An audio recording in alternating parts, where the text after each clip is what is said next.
emotions. So my lad is experiencing the classical Akogoli low energy resistance. So you know that resistance that stops you from starting to explore a higher consciousness and spirituality in the way your ancestors did it.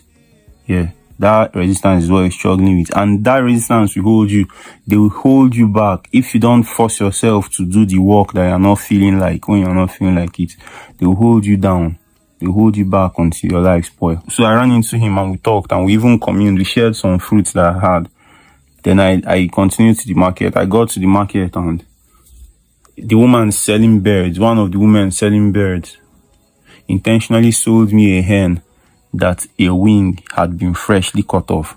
Obviously, a bed that had been used for a ritual already.